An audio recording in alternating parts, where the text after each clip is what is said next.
তবে 20-21 তারিখের দিকে বা 22 তারিখের দিকে বৃষ্টিপাত ওই ওই সময় দু একদিন বৃষ্টিপাতের পরিমাণ একটু বেড়ে যাওয়ার সম্ভাবনা রয়েছে।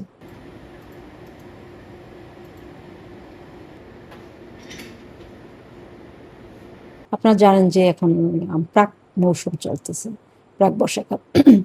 তো এই সময় আমাদের এই বিশেষ করে গত কয়েকদিন ধরে কিছু বৃষ্টি হচ্ছে বিদেশে কোথাও কোথাও। তো গতকালকে আমাদের এরকম দেশের প্রায় সব বিভাগেই বৃষ্টি হয়েছে, তার মধ্যে ঢাকাতে শুধু এক জায়গায় মিনিটে 4 মিলিমিটার, এছাড়া অন্যান্য জায়গায় পরিমাণে বেশি বৃষ্টি হয়েছে। এর মধ্যে সর্বোচ্চ বৃষ্টিপাত রেকর্ড করেছে শ্রীমঙ্গলে 49 মিলিমিটার। এছাড়া অন্যান্য জায়গায় কোথাও কোথাও 25, 10, 16 এরকম বৃষ্টিপাত রয়েছে। তো আগামী 24 ঘন্টায় আবহাওয়ার পূর্বাভাসে বলা হয়েছে দেশের সব বিভাগের দু এক জায়গায় বৃষ্টি বজ্রসহ বৃষ্টিপাত সেই সাথে লাইটনিং যে ফ্লাশ যে এটার সম্ভাবনা রয়েছে।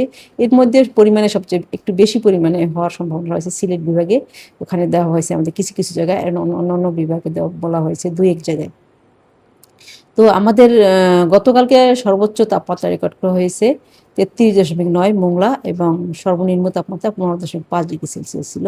তো আজকে সকাল থেকে দুপুর পর্যন্ত অর্থাৎ 12টার আগ পর্যন্ত কোনো বৃষ্টিপাতের রেকর্ড এখন পর্যন্ত হয় নাই। তবে আমাদের আগামী 24 ঘন্টায় এখনও বৃষ্টিপাতের আমাদের পূর্বাভাস রয়েছে।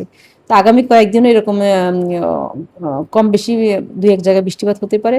তবে 20-21 তারিখের দিকে বা 22 তারিখের দিকে বৃষ্টিপাত ওই ওই সময় দু একদিন বৃষ্টিপাতের পরিমাণ একটু বেড়ে যাওয়ার সম্ভাবনা রয়েছে।